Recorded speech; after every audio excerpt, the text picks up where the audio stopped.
परमेश्वर के बहुमूल्य नाम की महिमा करता हूँ। ये वचन सुनने वाला सबको प्रभु यीशु मसीह के मधुर और मीठे नाम पर मेरा प्यारा नमस्कार बोलना चाहता हूँ। पिछले कुछ दिनों पहले हम एक मैसेज यूट्यूब के द्वारा रिकॉर्डिंग करके इसी प्रकार पोस्टिंग किया था। अनेक लोग पढ़ा है, अनेक लोग इसको लाइक किया और अनेक लोग इसको ओपन करके पढ़ा है, सुना है। ये सबको हम धन्यवाद देना चाहता है और प्रार्थना करता है कि इस वचन आपका जीवन में आशीष के कारण बन जाए। हमारा विषय यही था कि जो वचन संहिता 55 का 22 आयत के आधार पर अपनी बोझ यहोवा पर डाल दे, वह तुझे संभालेगा, वह धर्मी को कभी टलने ना देगा। यही था हमारा टॉपिक। इस विषय के आधार पर जो हम यीशु मसीह का हमारे प्रति जो बोझ है, यीशु मसीह संसार में आया, हमें मालूम है यीशु मसीह इस संसार में आने के पीछे बहुत उद्देश्य था, परमेश्वर का योजना था। और यीशु मसीह के आने के पीछे परमेश्वर बहुत बड़ा एक बोझ यीशु मसीह का ऊपर सौंप कर इस संसार में भेजा। सबसे बड़ा बोझ यही था कि हमारा पाप उठाकर काल्वरी क्रूस पर हमारे लिए मृत्यु सह लिया। ये सबसे बड़ा एक बोझ यीशु मसीह को परमेश्वर दिया। तो यीशु मसीह के ऊपर परमेश्वर दिया हुआ बोझ हम देखते हैं कि एक तो सारे मानव जातियों के लिए प्रार्थना करने का बोझ, और उनके लिए चंगाई देने का बोझ, और उनके पापों की क्षमा देने वाला बोझ, और अनेक संसार के सभी लोगों को परमेश्वर के पास लाने वाला एक बोझ, और इसी प्रकार के अनेक बोझ यीशु मसीह के जीवन में था। लेकिन इसके आधार पर कुछ बोझ और परमेश्वर यीशु मसीह के पास था। उस विषय के ऊपर हम विचार करते हैं। पहला एक बोझ था, अनेक लोग मनफराव होना परमेश्वर चाहता था, और यीशु मसीह का पहला प्रचार भी इसी प्रकार था, जो अनेक लोग मनफराव पाए। लेकिन यीशु मसीह परमेश्वर देखते हैं कि अनेक लोग अभी भी मनफराव होने के लिए बाकी है। इस जगत में, संसार में अनेक प्रकार के लोग ऐसा है जो अभी भी मनफराव होकर यीशु मसीह के पास नहीं गया, या यीशु मसीह के उस वचन को स्वीकार नहीं किया, और यीशु मसीह के द्वारा मिलने वाला उद्धार पाया नहीं, और अभी तक नहीं पाया।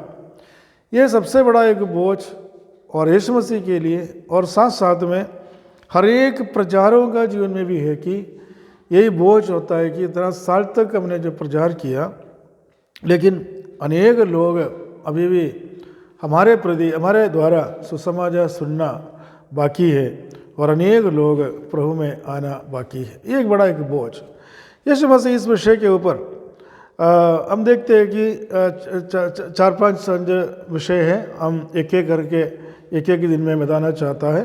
तो पहले हम देखेंगे कि मनफराव जो नहीं होने वाला लोगों के लिए प्रभु यीशु मसीह का बोझ, मनफराव नहीं होने वाला लोगों के लिए यीशु मसीह का बोझ। हम वचन संहिता 68 का 19 आयत में हम देखते हैं। वचन संहिता 68 का 19 आयत, धन्य है प्रभु जो प्रतिदिन हमारा बोझ उठाता है, वही हमारा उद्धार करता परमेश्वर है।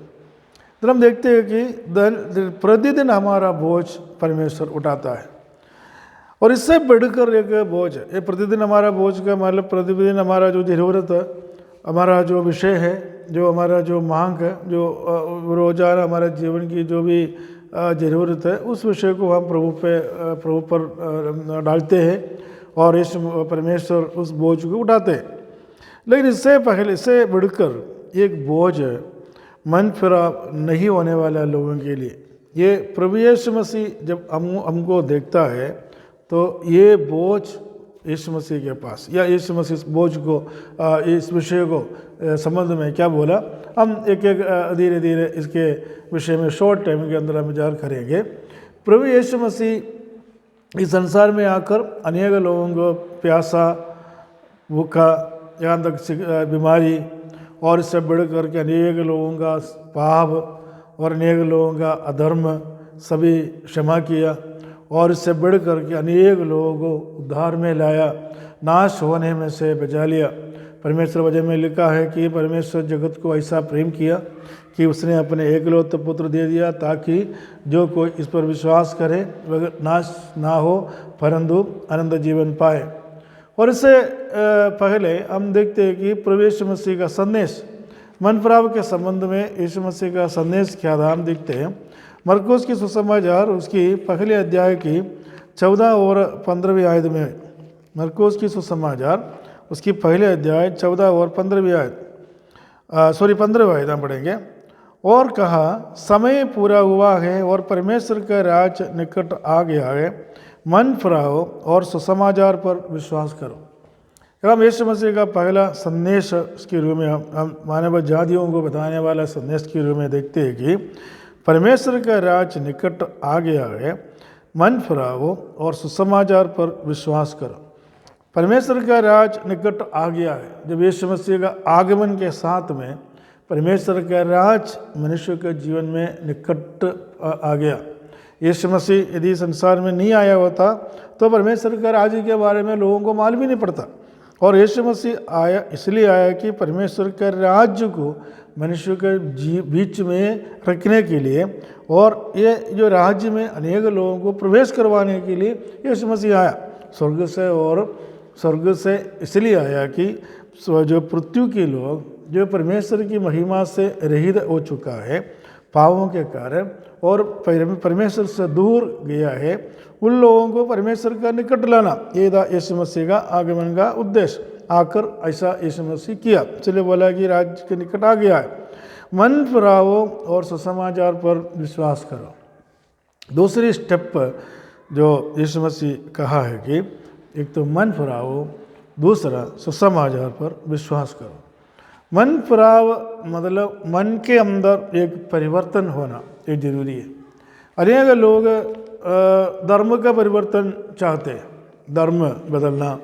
लोग समझते हैं कि धर्म जो भी यीशु मसीह के नाम लेते हैं उस समय धर्म परिवर्तन होता है। धर्म परिवर्तन हुआ है, वास्तव में किसी का धर्म परिवर्तन होने के लिए यीशु मसीह ने कहा, क्योंकि यीशु मसीह का राज्य में अनेक प्रकार के गोत्रों में से, भाषाओं में से, देशों में से लोगों को बुलाया।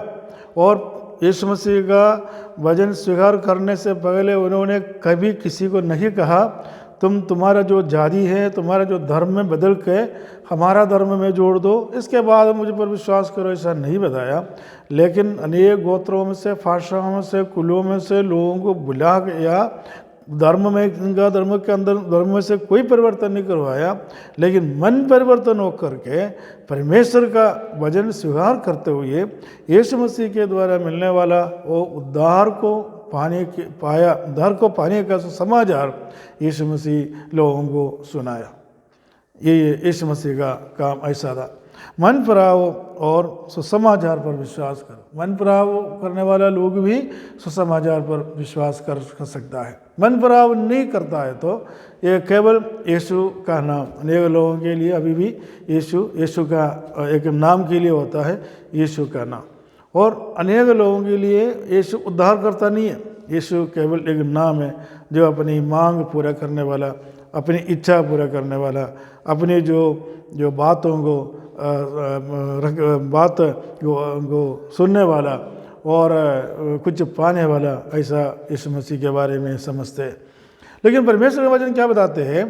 और प्रेरितों की पुस्तक दूसरे अध्याय की 48 आयत के अंदर, प्रेरितों की पुस्तक दूसरे अध्याय की वर्ष 38 के अंदर हम पढ़ता है, पत्रोस इस बातों को पुष्टि करते हुए क्या कहता है, हम देखते हैं कि मन फिराओ और तुम में से हर एक अपने अपने पापों की क्षमा के लिए यीशु मसीह के नाम से बपतिस्मा ले, तो तुम पवित्र आत्मा का दान पाओगे।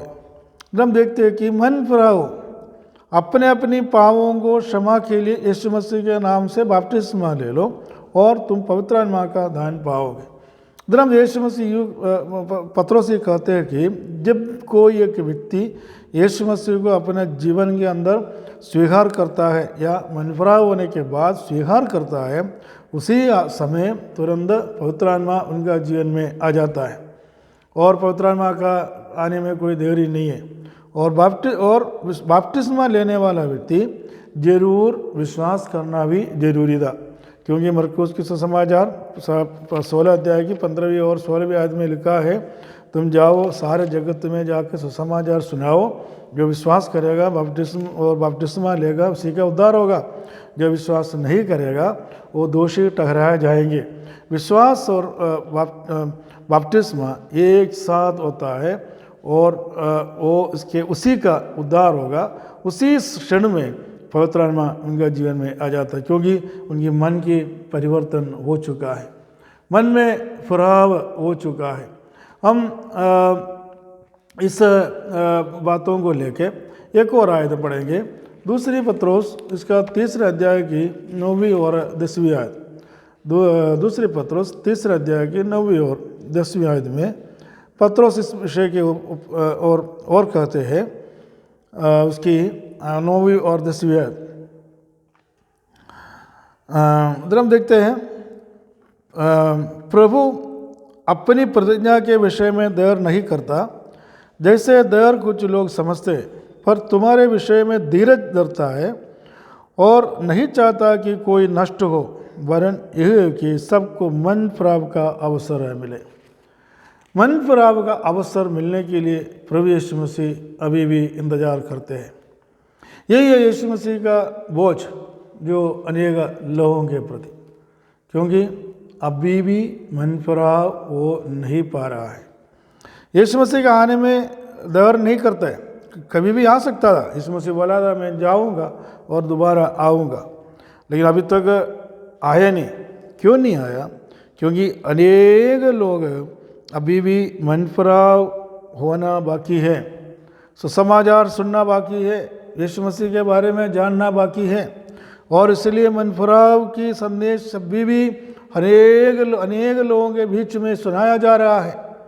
अनेक लोग इस विषय को सुनना बाकी है, क्योंकि यीशु मसीह का आगमन निकट है और उस समय ये वचन अनेक लोग सुनकर मन फिराव होना बाकी है।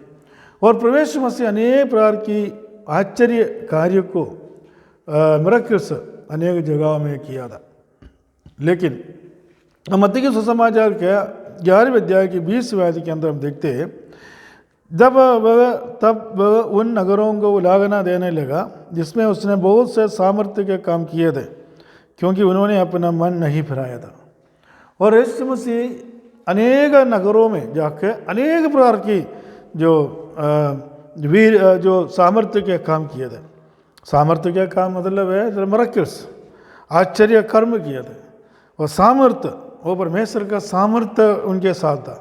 तो परमेश्वर का सामर्थ्य से अनेक लोग चंगाई हुई, अनेक कुष्ठ रोगी चंगाई हुई, और बधिरे और लंगड़े चंगाई हुई। यहाँ तक कि मृतकों में से लोग उठकर खड़े हो गया या काम आगे दोबारा ज़िंदगी मिला, और अनेक लोगों के पापों की क्षमा मिला। और इसी प्रकार अनेक लोग, इस हम कुछ समाचार 1 और 2 अध्याय के अंदर हम देखते हैं कि जिसको यीशु मसीह चुना है और वो चंगाई हुई, जिन लोगों ने यीशु मसीह को चुना है वो भी चंगाई हुई, और इतनी सारे मिरेकल्स वहाँ हुई। अनेक लोगों को यीशु मसीह के पास लाया गया। अभी भी अनेक लोगों को मिरेकल्स चाहिए, चंगाई चाहिए, जो अपना उद्देश्य पूरा होना चाहता है, लेकिन मन फिराव नहीं है। तो इन नगरों को देखकर यीशु मसीह को दुख हुआ, बहुत दुख हुआ। यीशु मसीह को एक बोझ इनका जीवन में था, मन फिराव नहीं पाया गया। ऐसा लोग, प्यारे मित्रों, अभी भी दुनिया में अनेक लोग ऐसा है जो मन फिराव होना बाकी है। और आइए और इस विषय को ध्यान में रखते हुए हम हमारा जीवन को आगे बढ़ा के अनेक लोगों को मन फिराव की जो संदेश सुनाने के लिए हम प्रयत्न करेंगे, हम प्रार्थना करें, ये हमारा इच्छा है। और हम मत्ती के सुसमाचार 3 अध्याय की 2 आयत में एक आयत हम देखते हैं कि यूहन्ना बपतिस्मा देने वाला इसी प्रकार पुकार के बोला, मन फिराओ क्योंकि स्वर्ग का राज निकट आ गया है। इस विषय को यूहन्ना जो बपतिस्मा देने वाला यूहन्ना इस विषय को गवाही दे रहा है और उसके 8वें आयत में भी लिखा हुआ है, मन फराव के योग्य फल लाओ, मन फराव जीवन में लाओ। ये एक बोझ यीशु मसीह के हमारे प्रति या सारे मनुष्य के प्रति यीशु मसीह के पास है। तो इसलिए प्यारे मित्रों, विश्वासी होने के नाते जब हम यीशु मसीह को अपना जीवन में उद्धारकर्ता के रूप में स्वीकार किया, हम उद्धार पाया और हम परमेश्वर का संतान बन गया, यही हमारा कर्तव्य है कि हम अनेक लोगों के लिए ऐसा प्रार्थना करें या अनेक लोग ऐसा प्रयत्न करें कि हमारे द्वारा और परमेश्वर का वचन सुनने के द्वारा अनेक लोग प्रभु में आए और इनकी मन फरा हो जाए। ये हमारा लक्ष्य होना चाहिए, ये हमारा प्रार्थना होना चाहिए।